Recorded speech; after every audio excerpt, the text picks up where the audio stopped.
Hello friends, आज की इस वीडियो में क्लास 11वीं का सेकंड चैप्टर देखने वाले हैं हम। और इसे नेक्स्ट वीडियो में मैंने आपको इससे पहले के पार्ट पढ़ा दिया है। तो इस वीडियो में आज हम देखेंगे नोड क्या होता है और क्वांटम संख्याएं क्या होती हैं। तो चलिए स्टार्ट करते हैं।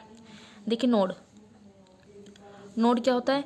परमाणु ऑर्बिटर का वो क्षेत्र जहाँ इलेक्ट्रॉन घनत्व शून्य होता है, जहाँ इलेक्ट्रॉन की डेंसिटी शून्य होती है, मतलब जहाँ इलेक्ट्रॉन नहीं पाए जाते, अर्थात इलेक्ट्रॉन के पाए जाने की जो प्रोबेबिलिटी है वो क्या होती है, शून्य होती है। वो नोड कहलाता है। एस ऑर्बिटर की शेप आपको पता है कैसे होते हैं, गोलाकार होते हैं। तो एस ऑर्बिटर में नाभिक पर नोड नहीं होता। ठीक है। नोड दो प्रकार के होते हैं, एक तो होते हैं हमारे रेडियल नोड, त्रिज्यीय नोड, और एक होते हैं कोणीय नोड, एंगुलर नोड। ठीक है। तो नोड क्या होते हैं, जहाँ इलेक्ट्रॉन पाए जाने की संभावना बहुत कम होती है, उसको हम नोड कहते हैं। अब बात करते हैं हम क्वांटम संख्याएं। क्वांटम संख्याएं क्या होती हैं। देखिए क्वांटम नंबर्स यूज़ क्यों करते हैं हम। परमाणु में कोई भी इलेक्ट्रॉन होता है, उसकी सही पोजीशन हो, उसमें एनर्जी जो है उसकी हम जानकारी प्राप्त करने के लिए जिन संख्याओं की हमें आवश्यकता पड़ती है वो क्वांटम संख्याएं कहते हैं।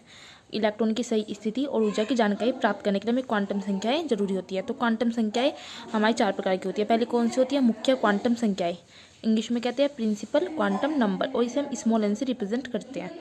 इसे एन से प्रदर्शित करते हैं। मुख्य क्वांटम संख्या मतलब एन इलेक्ट्रॉन के कोश को प्रदर्शित करता है, और आपको मैंने पहले बताया था कोश मतलब KLMN। जो मुख्य क्वांटम संख्या वो क्या बताता है, उसका एनर्जी लेवल कोश का। अब एन की वैल्यू कितनी होती है KLMN के लिए, 1 2 3 4। बोर ने नील बोर जो था उन्होंने KLMN से प्रदर्शित किया था कोश को।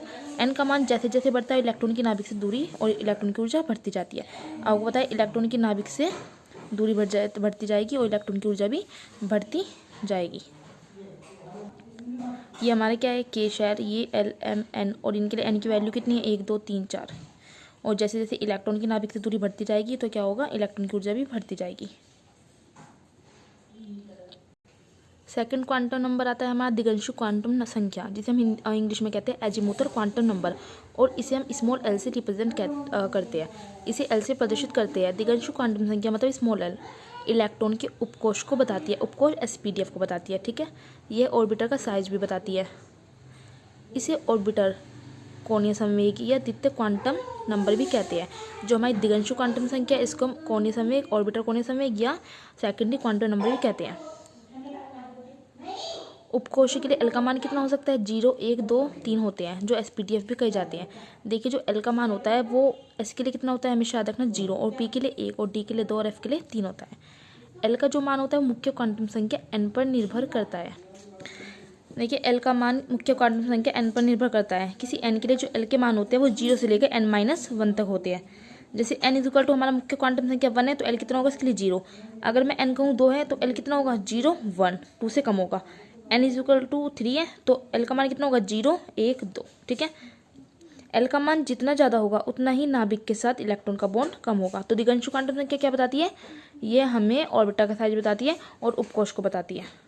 नेक्स्ट आते हैं चुंबकीय क्वांटम संख्या, जिसे इंग्लिश में कहते हैं मैग्नेटिक क्वांटम नंबर। इसे स्मॉल एम से रिप्रेजेंट करते हैं, इसे एम से प्रदर्शित करते हैं। यह उपकोश के ऑर्बिटर को शो करती है और ऑर्बिटर के अभिविन्यास ओरिएंटेशन को बताती है।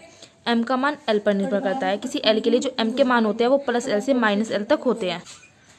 अगर L इक्वल टू 0 है तो एम कितना होगा, एम भी 0 होगा। L 1 है तो एम कितना होगा, +1 0 और -1। L अगर हमारा 2 है तो एम कितना होगा, +2 +1 0 -1 -2। ठीक है। अगर मैं L कहूँ 3 तो m कितना होगा, +3 +2 +1 0 -1 -2। ऑर्बिटर के हिसाब से बनते हैं ये। अब आगे आप न्यूमेरिकल करोगे तो आपको समझ आ जाएगा। और किसी L के लिए अगर मैं m के कुल मानों की बात करूँ तो उसका बन जाएगा 12 + 1। तो आप L की वैल्यू यहाँ रख दोगे और निकाल दोगे आंसर। इसका मतलब किसी उपकोश में ऑर्बिटर की कुल संख्या कितनी होती है, 12 + 1 होती है। देखिए जैसे हमारा उपकोश L, S के लिए कितना है मैंने आपको बताया है 0, P के लिए 1 होगा L का मान, और D के लिए 2, F के लिए 3। क्वांटम संख्या का मान 0 का 0 होगा M के लिए। L अगर 0 है तो M 0 होगा। L अगर 1 है तो M का मान कितना होगा, +1 0 -1। 2 है तो +2 +1 0 -1 -2। इधर प्लस लिखी जाएगी, इधर माइनस और बीच में 0। ठीक है। और 12 + 1 की बात करूँ तो 2, और L की वैल्यू है 0 है तो यहाँ पे 0 हो जाएगा, और +1 1। फिर L की मैं बात करूँ अगर यहाँ पे 1, अगर मैं यहाँ पे 1 रखती हूँ L की जगह तो 2 × 1 2 + 1 3। ठीक है। एक ऑर्बिटर में आपको पता है विपरीत स्पिन के 2 इलेक्ट्रॉन रह सकते हैं। इस प्रकार एस उपकोश में 2 इलेक्ट्रॉन आएंगे, P में 6 इलेक्ट्रॉन, D में 10 इलेक्ट्रॉन, F में 14 इलेक्ट्रॉन रह सकते हैं। किसी n के लिए m के कुल मानों की संख्या कितनी होती है, n² होती है, n2। देखिए अब आती है स्पिन चक्रण स्पिन जिसे हम चक्रण भी कहते हैं, क्वांटम संख्या स्पिन क्वांटम नंबर, इसे हम ऐसे रिप्रेजेंट करते हैं। देखिए इलेक्ट्रॉन अपनी कक्षा में गति करने के साथ साथ अपने ही अक्ष पे क्या होता है, घूमता है, और उसे प्रदर्शित करने के लिए हम स्पिन क्वांटम संख्या का यूज़ करते हैं।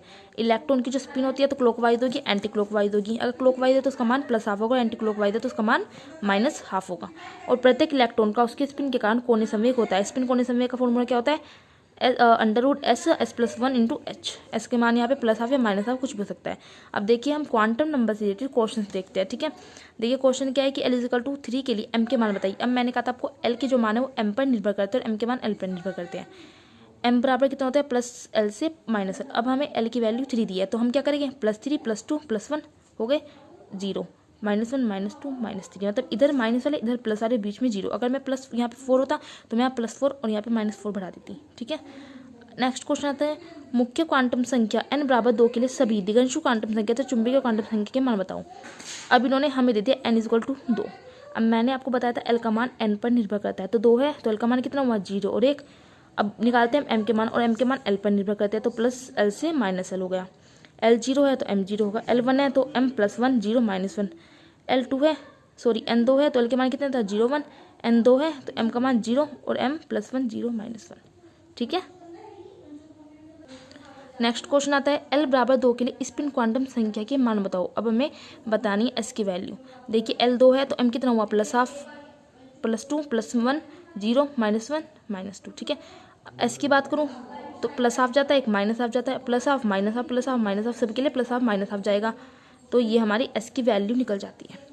नेक्स्ट आता है, L बराबर 4 के लिए m के कुल कितने मान होंगे। अब इसमें पूछा है कुल मान m के, ये तो यहाँ पे पूछा था m के मान, लेकिन यहाँ पूछा है कुल। जब भी कुल की बात आए तो आपको m के लिए फॉर्मूला लगाना होगा 12 + 1, और यहाँ पे L की वैल्यू आप पुट कर दोगे 4, तो 4 दूनी 8 और +1 कितने हो गए, 9, ठीक है। अब अगला क्वेश्चन आता है, n बराबर 3 के लिए L m s के कुल मान कितने हो गए। n बराबर 3 के लिए L के कितने मान होते हैं, जितना n होता है तो 3 ही होगा। n के लिए m के कितने मान होते हैं, n², तो 3 की स्क्वायर कर दोगे 9। n के लिए s के कुल मानों की संख्या होती है 2n², फॉर्मूला n की वैल्यू रख दोगे आप 3, तो आप गए आपका 18, ठीक है। ये आपको फॉर्मूला याद करने हैं कि n के कुल मान, n के लिए L के जो मान होते हैं वो n के बराबर होते हैं, और n के लिए m के मान होते हैं n², और n के लिए s के मान 2n² के बराबर होते हैं। 3d1 इलेक्ट्रॉन के लिए n और L क्वांटम संख्या के मान निकालिए। 3d1 की बात की है, इस इलेक्ट्रॉन के निकालना है, ठीक है। तो n कितना है हमारा, 3 है, दे रखा है n। L कितना होगा, जब n 3 है तो L कितना होगा उसके लिए, सिंपल सी बात है 2 होगा, तो इसका ये हमारा आंसर भी कंप्लीट होगा।